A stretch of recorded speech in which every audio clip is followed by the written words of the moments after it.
प्रबल नहीं होगा। और ये जो वर्ड आया यहाँ पर, भारी नींद, इस पर मैं थोड़ा सा आपसे बात करना चाहता हूं।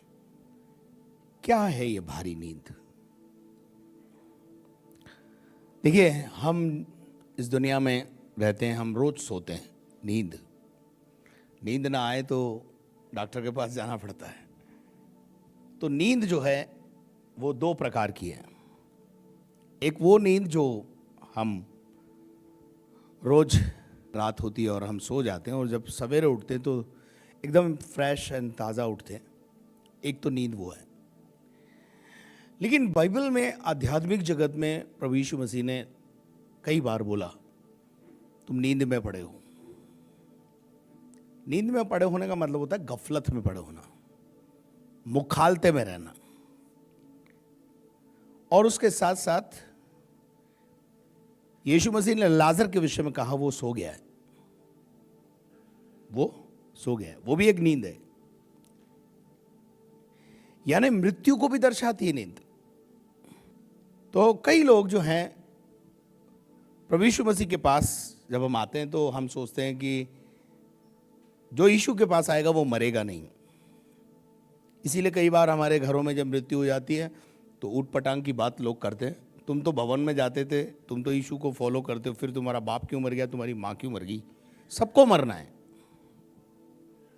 पहली मृत्यु जो शारीरिक मृत्यु है,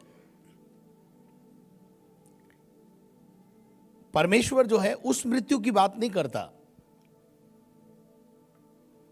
शारीरिक मृत्यु तो सबकी होगी, लेकिन जो यीशु मसीह में विश्वास करेंगे उन पर दूसरी मृत्यु का अधिकार खत्म हो जाता है। अब ये आत्मिक बातें हैं, ये बाहर वाले लोगों को समझ में आएगी नहीं। बाइबल में एक जगह प्रकाशित वाक्य में परमेश्वर के वचन में लिखा है, तू जीवता तो कहलाता है परंतु है मरा हुआ। तू जीवता तो कहलाता है परंतु है मरा हुआ। मैं थोड़ा सा इस बारे में आपको बताना चाहता हूं।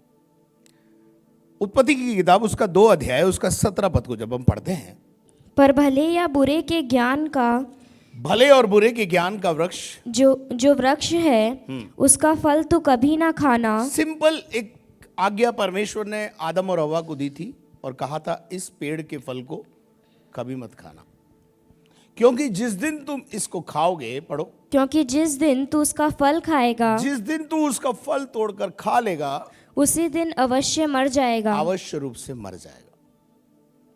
और अदन की वाटिका में एक झूठा शिक्षक यानी शैतान आया और उसने मौका पाकर, स्त्री को अकेला पाकर उसको भरमाया और जैसे तैसे करके वो फल उसको खिला दिया,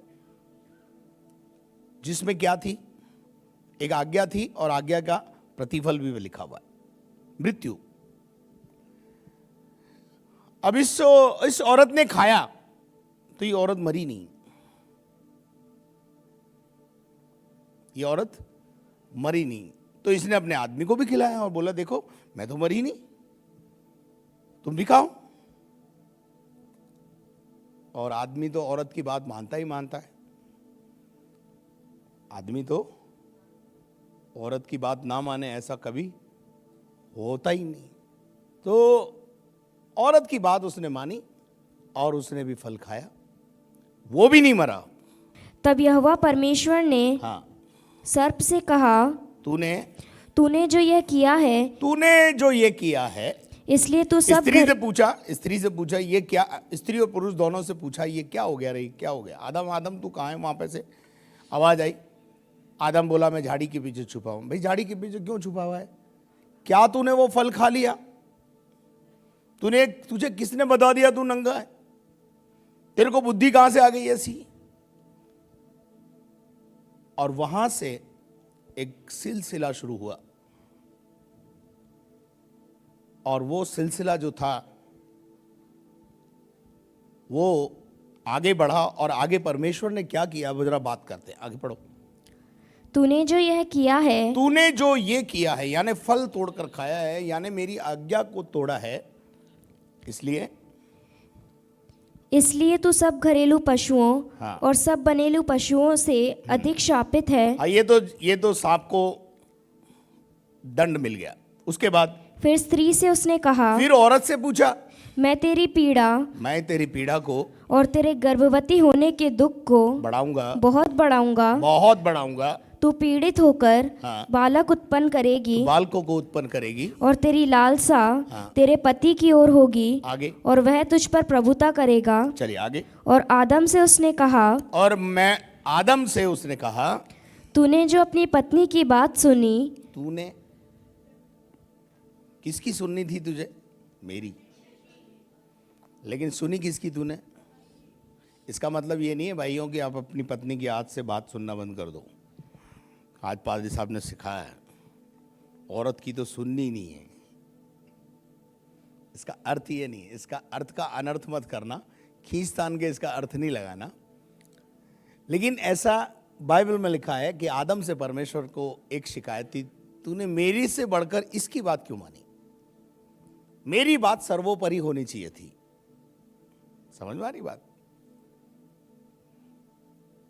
हम अपने जीवन में पहला स्थान खुदा को देके रखें, उसकी आज्ञा सर्वोपरि, बस खत्म बात। चाहे बीवी कहे, चाहे बच्चा कहे, चाहे और अड़ोसी कहे, चाहे पड़ोसी कहे, चाहे व्हाट गॉड सेड। परमेश्वर केवल ये चाहता है, मैं जो कह रहा हूं वो कर। और उसके बाद क्या हुआ?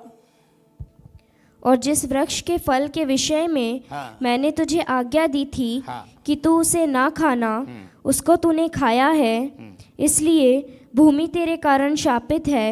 भूमि तेरे कारण श्रापित हो गई, और तू उसकी उपज जीवन भर दुख के साथ खाया करेगा, आगे। और वह तेरे लिए कांटे और ऊंट कटारे उगाएगी। हाँ। और तू खेत की उपज खाएगा, आगे। और अपने माथे के पसीने की रोटी खाया करेगा।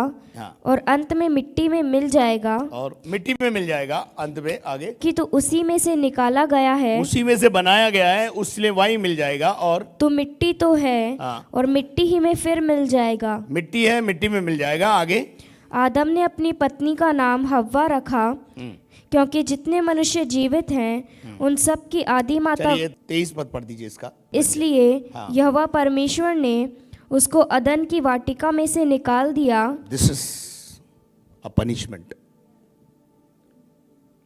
What happened? क्या हुआ उस अदन की वाटिका में जब अनाज्ञाकारिता आई? क्या होता है जब आपका परिवार अनाज्ञाकारिता में जीवन जीता है? क्या होता है जब आप अनाज्ञाकारिता में जीवन जीते हैं? क्या आपको बुरा नहीं लगता जब आपके बच्चे कहना नहीं मानते? नहीं, अच्छा लगता होगा आपको। कई बार आप तंग आकर क्या बोलते हो? Get out from my house. कई बार आप अपने बच्चों के विषय में तंग आकर के ये कहते हो, तू पैदा नहीं होता तो अच्छा था। कई बार आप अपनी बेटियों और बेटों के विषय में जो नालायकी करते हैं, उस समय ये आपके मुंह से ऐसे शब्द निकलते हैं कि तू जो है, तू पैदा होते तेरा गला क्यों नहीं घोंट दिया मैंने? क्यों ऐसी बातें हमारे अंदर से निकलती हैं जब हमारे बच्चे हमको दुखी करते हैं? अब आप मुझे बताइए, जब आप परमेश्वर को दुखी करते हैं तो परमेश्वर आपको फूल देगा,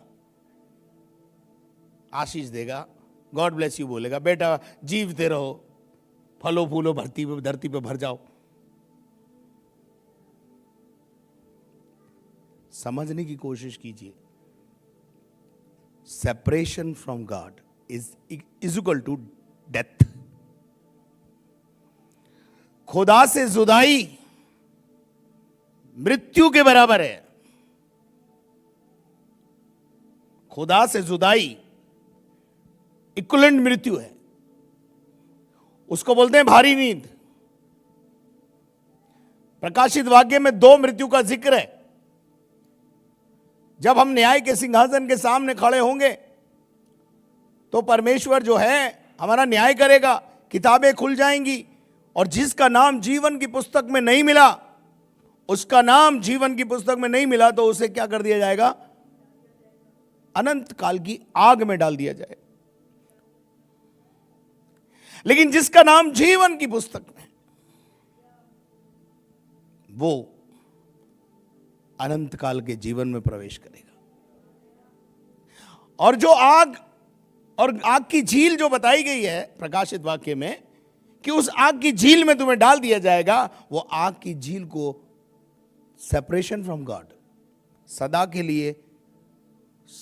के लिए खुदा से क्या हो गया है, उसको बोलते हैं डेथ। असली डेथ वो है। ये जो डेथ है ये डेथ नहीं है। ये शारीरिक डेथ जो है वो ज्यादा खतरनाक नहीं है। इस डेथ में तो फायदा है।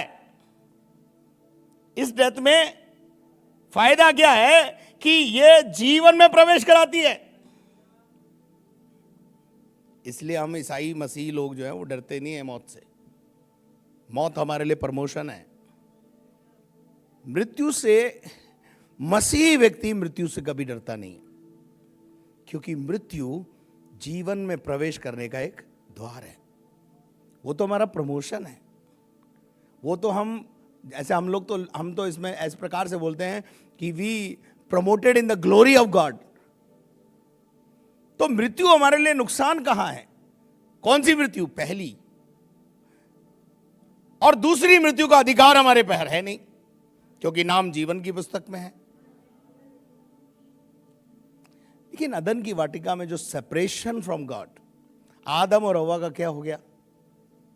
खुदा से अलगाव। खुदा से अलगाव। पहली वहां फिजिकल डेथ नहीं आई। लिसन केयरफुली, जो मैं आपको बताना चाह रहा हूं, दो प्रकार की जो मृत्यु है, दो प्रकार की नींद है, दो प्रकार की मृत्यु है। पहली मृत्यु जो है वो फिजिकल डेथ है, शारीरिक मृत्यु। हमने कभी यह नहीं कहा कि हम पर शारीरिक मृत्यु का अधिकार नहीं है। हम यह कहते हैं कि हम पर दूसरी मृत्यु का अधिकार नहीं है। हम सदा काल के लिए परमेश्वर के साथ रहेंगे, लेकिन जो दूसरी मृत्यु के अधिकारी हैं, यानी वो लोग जो नरक की आग में चले जाएंगे, वो सदा के लिए परमेश्वर से सेपरेट हो जाएंगे। उनके लिए फिर कोई चांस नहीं है। चांस है तो धरती पर है। चांस है तो धरती पर है। इसलिए धरती पर खुदा से सुलह कर लें। हालेलुया। और खुदा का एक रास्ता है, उसको अपना लें। उसी के द्वारा आप दूसरी मृत्यु से बच सकते हैं। यीशु मसीह ने कहा, मार्ग, सत्य और जीवन मैं हूं, बिना मेरे कोई खुदा के पास नहीं जा सकता। खत्म। कोई और रास्ता है नहीं आपके पास। आपने बहुत सारे रास्ते बनाए, रास्ते चुने हैं। आपको लगता है ये रास्ता सही है, पर अंत में आपको उस रास्ते में धोखा मिलेगा। याद रखना, मैं बहुत स्पष्ट रूप से यहां से कह रहा हूं, इतना स्पष्ट कोई नहीं बोलेगा। अंत में धोखा मिलेगा आपको। आप दुनिया को खुश करना बंद करके खुदा को खुश करना चालू करें, क्योंकि मत्ती 10:28 में लिखा हुआ है, केवल उसी से डरो जिसे आत्मा और शरीर दोनों पर अधिकार है। आपकी आत्मा और शरीर पर दोनों पर किसका अधिकार है? परमेश्वर का अधिकार है। तो डरो उसी से ना बस। मेरे अजीजों, यहां सेपरेशन फ्रॉम गॉड, दूसरी जो मृत्यु है वो सेपरेशन फ्रॉम गॉड है। व्यवस्था विवरण 32 अध्याय 44 से पढ़ेंगे, तब आपको ये बातें समझ में आएगी, नहीं तो 51-52 समझ में नहीं आएगा। 44 से पढ़िए। इस गीत के सब वचन मूसा ने नून के पुत्र होशे समेत आकर लोगों को सुनाए। एक गीत लिखा है ऊपर, उस गीत को घर जाके आप पढ़ लेना क्या गीत है वो। लेकिन इस गीत के खत्म होने के बाद वचन हुआ। जैसे यहां पे भी होता है ना, गीत खत्म होने के बाद वचन, ऐसे ही ये वचन हुआ। वचन में क्या लिखा है?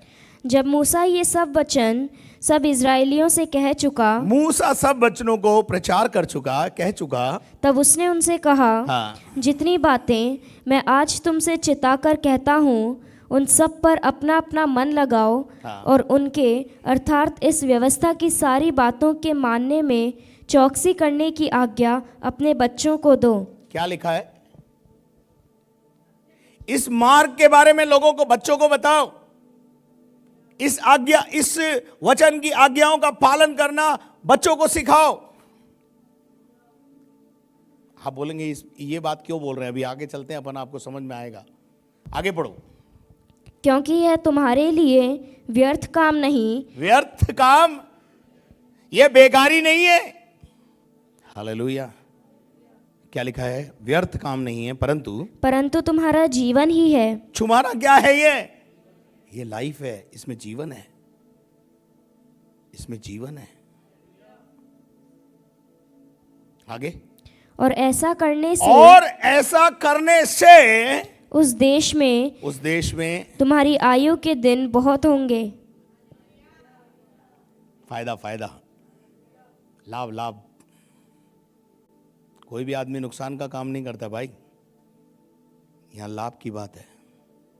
यहां आना, आपके लिए 1 घंटा प्रभु के साथ बिताना, ये आपके जीवन के लिए लाभ की बात है। मेरे गुरु ने मुझे एक बात बताई, मुझे सिखाया कि आप प्रचार करो, आप दुआ करो, आप प्रचार करो।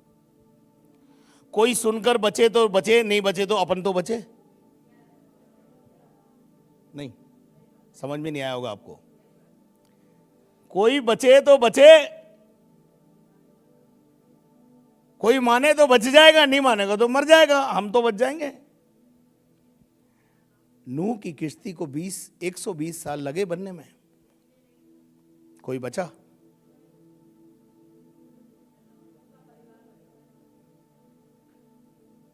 केवल 8 प्राणी, छोटा सा झुंड परमेश्वर के प्रकोप से बच गया। क्यों? क्योंकि नूह और नूह के परिवार ने कोई कॉम्प्रोमाइज नहीं किया संसार में। हम तो छोटी छोटी बातों पे कॉम्प्रोमाइज करते फिरते हैं। हमारा तो लाइफ ही समझौते का लाइफ है। हम समझौता ना करें, हम क्या ना करें? समझौता ना करें। हम समझौते के अंदर विश्वास नहीं रखते। क्या आपको बात समझ में आ रही है? लेकिन जो समझौता करेंगे वो मरेंगे, याद रखना। हालेलुया। चलिए आगे बढ़िए बेटा। जिसके अधिकारी होने को तुम यरदन पार जा रहे हो।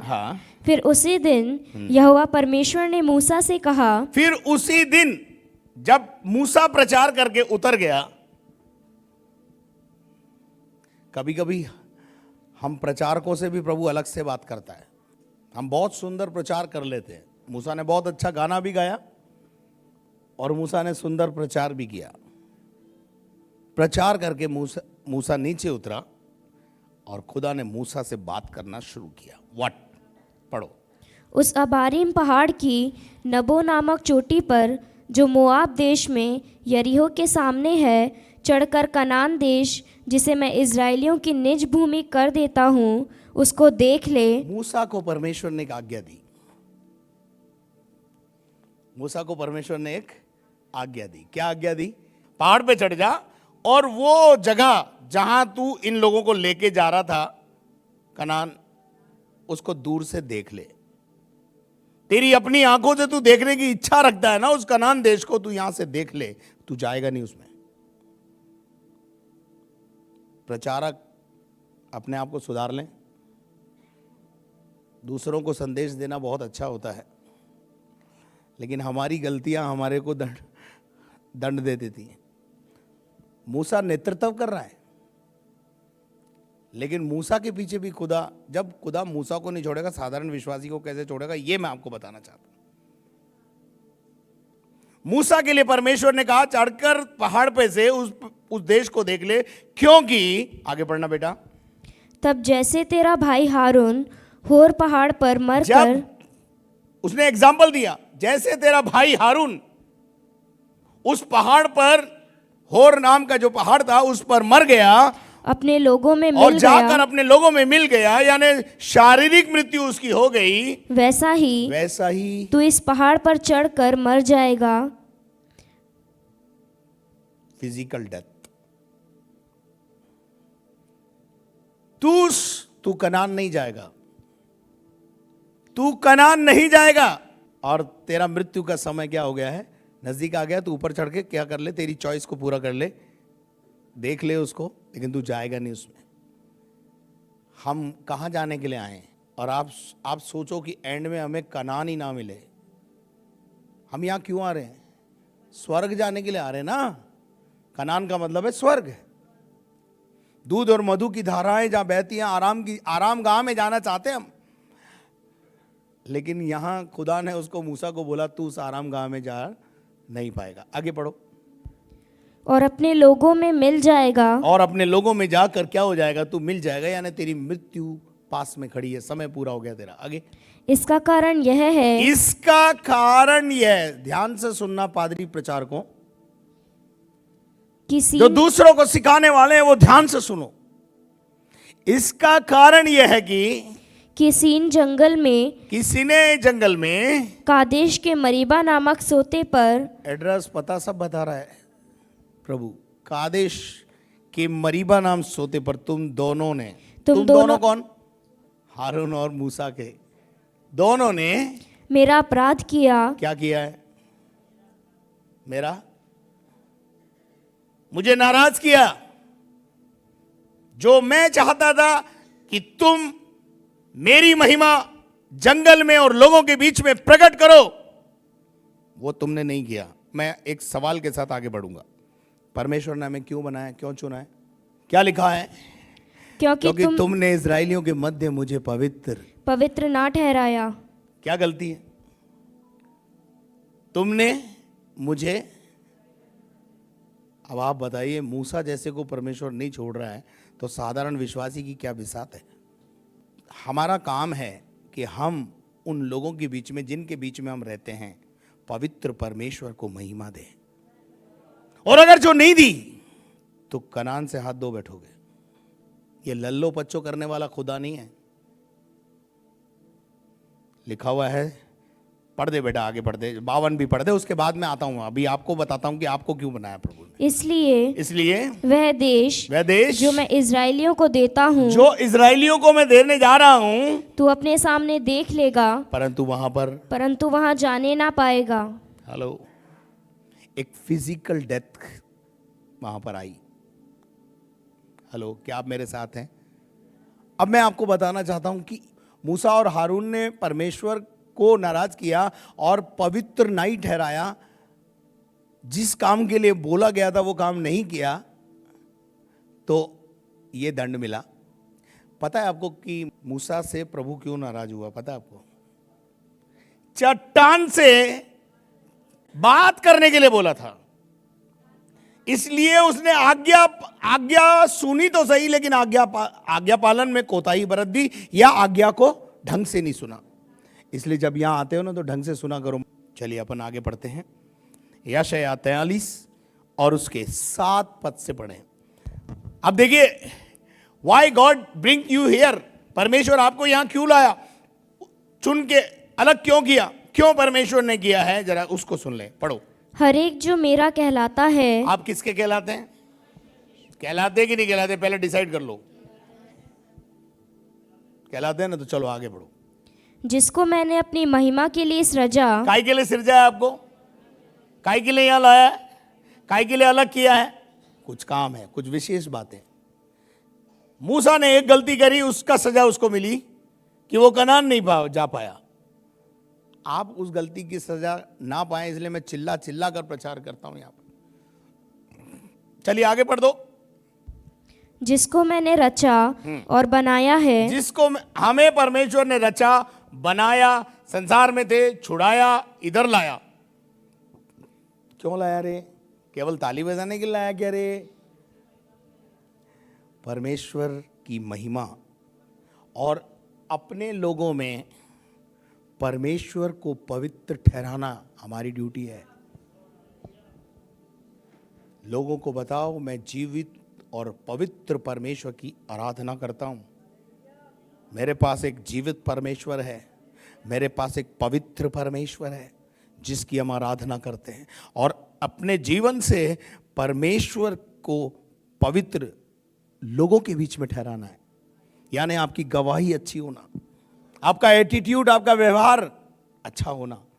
अब देखिए अगली आयत में आपके चुने जाने का, आपके अलग किए जाने का मकसद परमेश्वर वहां प्रकट कर रहा है। आगे पढ़िए। आंख रहते हुए अंधों को और कान रहते हुए बहरे को। अच्छा, ऐसे भी होते क्या? हाँ, बहुत सारे हैं। आंख रखते हुए अंधे हैं और कान रखते हुए बहरे हैं। रोज सुनते हैं इस कान से और इस कान से निकाल देते हैं। वो खुदा की गलती है कि खुदा ने 2 कान क्यों दिए? नहीं, क्या एक काफी नहीं था?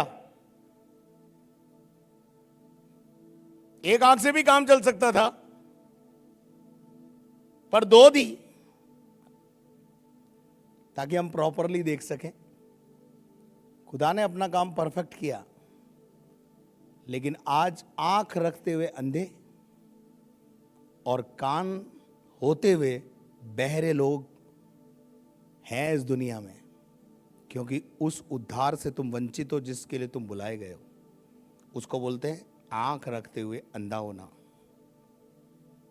और सुना है, गवाही सुनी है कि वहां ऐसा ऐसा होता है, उसके बाद भी सुनी की अनसुनी कर रही, बहरे हो गए, ऊंचा सुनने लगे हैं। पढ़ो पढ़ो। निकाल ले आओ। काय के लिए चुना है? आंख रखते हुए अंधों को और कान रखते हुए बहरों को इस सारे संसार में से निकाल के लाओ। This is the work of people of God. ये है काम। क्या कर रहे हो? क्या ये काम आप कर रहे हो?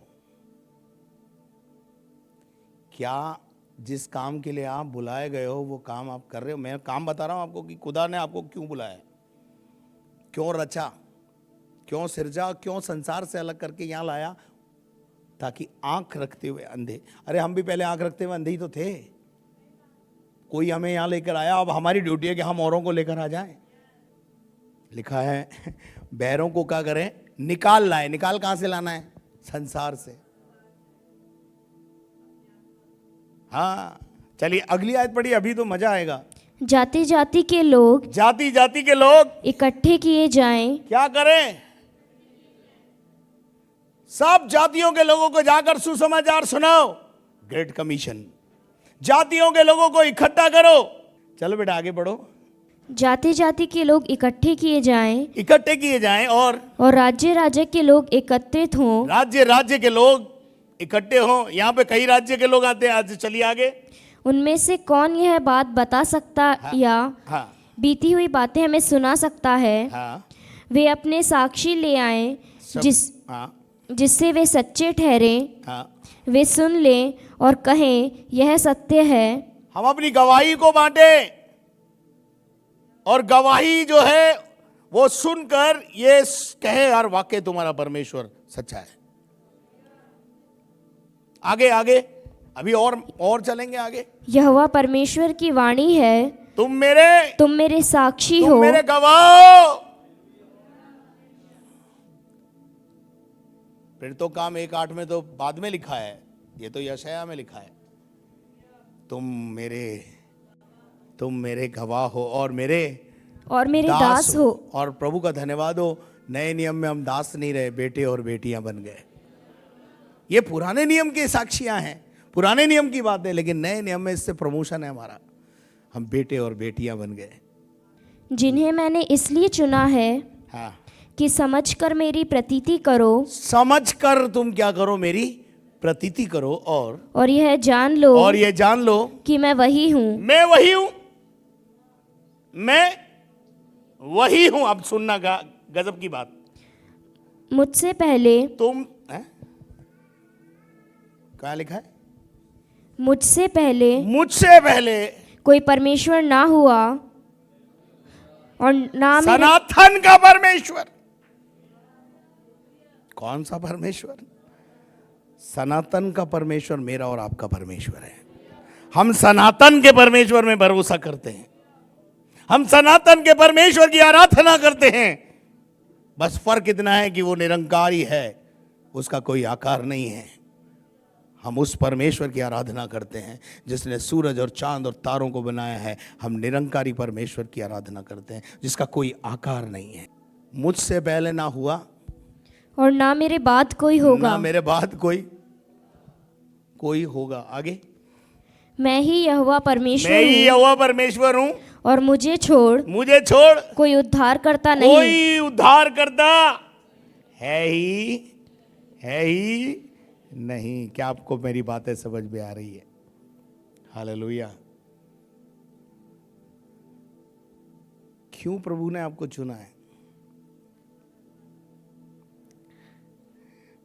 आपको पता है आदम और हव्वा जब तक फल नहीं खाए थे परमेश्वर की महिमा का कारण थे। परमेश्वर खुद उनके साथ फेलोशिप करता था, लेकिन जब अनाज्ञाकारिता आई, संबंध टूट गया। Separation from God. हम परमेश्वर से कई बार अलग हो जाते हैं। अच्छा, एक बात बता दूं मैं आपको, विश्वासी को भी पता ही नहीं चलता कब वो परमेश्वर से अलग हो गया। आपको पता है ना, सैमसन के जीवन को जब आप पढ़ेंगे आपको मालूम पड़ेगा, वहां लिखा है वो बराबर मिनिस्ट्री कर रहा है, लेकिन उसे ये पता नहीं चला यहोवा का आत्मा उसे कब छोड़कर चला गया। ऐसे ही कई विश्वासी हैं यहां पर, यहोवा का आत्मा उनके पास से, they are separated from God, वो परमेश्वर से अलग किए हुए हैं। निकाल के पढ़िएगा इफिसियों की पत्री 4 अध्याय उसके 17 पद से, आपको पता चलेगा कि हम अलग हो जाते हैं, हमें पता ही नहीं चलता, और हम दावा करते रहते हैं परमेश्वर हमारे साथ है। पढ़ो। इसलिए मैं ये कहता हूँ, इसलिए मैं ये तुम्हें कहता हूँ और प्रभु में आग्रह करता हूँ, प्रभु में तुम्हें जताए देता हूँ, आग्रह करता हूँ कि जैसे अन्य जाति लोग अपने मन की अनर्थ रीति पर चलते हैं, हाँ, वो अपने मन के अनुसार चलते हैं, हम वचन के अनुसार चलते हैं। ध्यान रखना, हमारे पास एक वचन है, हमारे पास परमेश्वर है। आदि में वचन था, वचन ही परमेश्वर है।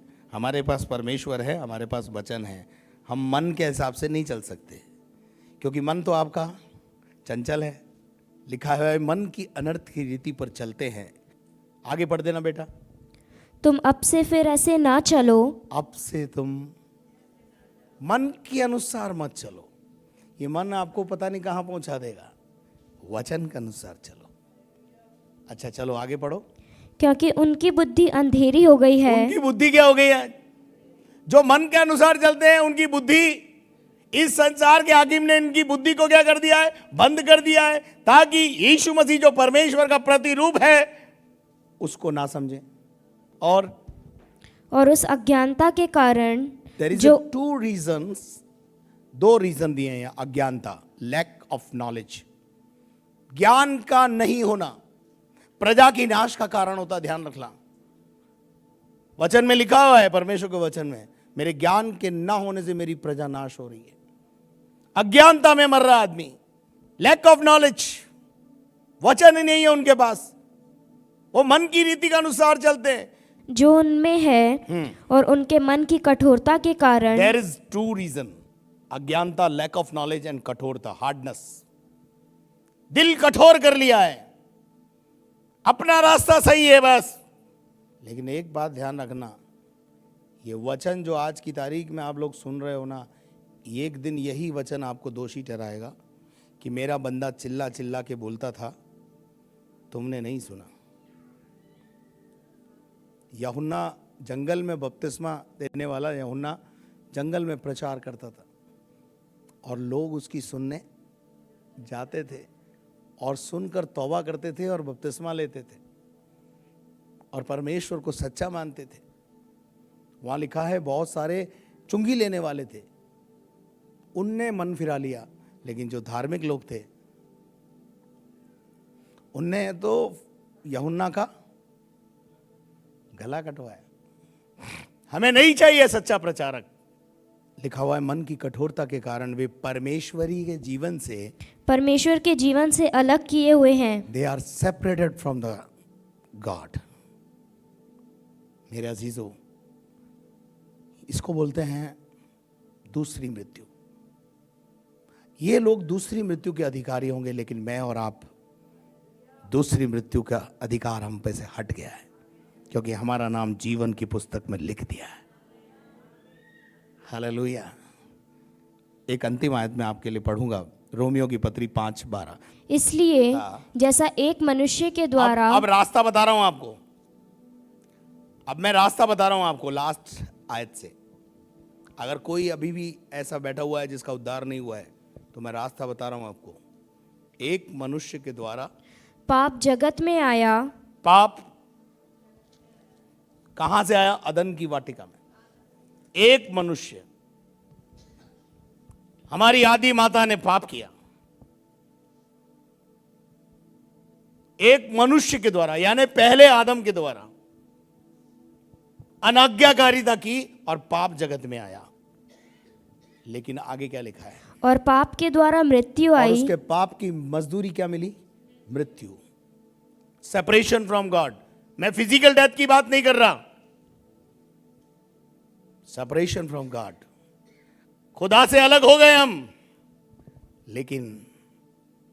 लेकिन हमारे पास एक आशा है, और वो आशा क्या है? पढ़ दो आगे। और इस रीति से मृत्यु सब मनुष्यों में फैल गई। इसी रीति से मृत्यु सब लोगों में क्या हो गई? फैल गई। पर दूसरा आदम, यीशु मसीह, दूसरा आदम यीशु मसीह क्या लाया? जीवन लाया। मौत पर फतह दिलाई, पाप पर विजय दिलाई, अपराध की जिंदगी से हमें छुड़ाया। किसके द्वारा हम छूटे? यीशु मसीह। और यीशु मसीह को लिखा है दूसरा आदम। कौन सा आदम है वो? दूसरा आदम। पहले आदम का जन्म कैसा था? परमेश्वर के द्वारा बनाया हुआ। मरियम ने पूछा, मेरी तो शादी नहीं हुई, तो उसने क्या कहा? जो तेरे गर्भ में आएगा परमेश्वर की सामर्थ से आएगा। पहले आदम ने तो अनाज्ञाकारिता की, लेकिन यीशु मसीह के लिए क्या लिखा है? उसने दुख उठाकर आज्ञा पालन किया, और उसकी आज्ञा पालन के कारण हमारे पास विजय आई। अब तो नींद से जागो। लिखा है भारी नींद में पड़े। क्या पढ़े? ये भारी नींद मृत्यु को दर्शाती है। खुदा करे हम इस भारी नींद से जाग उठे, यानी गफलत से बाहर आ जाएं। कब तक दो विचारों में लटके रहोगे? अपनी सोच को बदलो। आइए अपने स्थानों पर हम खड़े हों और उस भारी नींद में से बाहर आएं।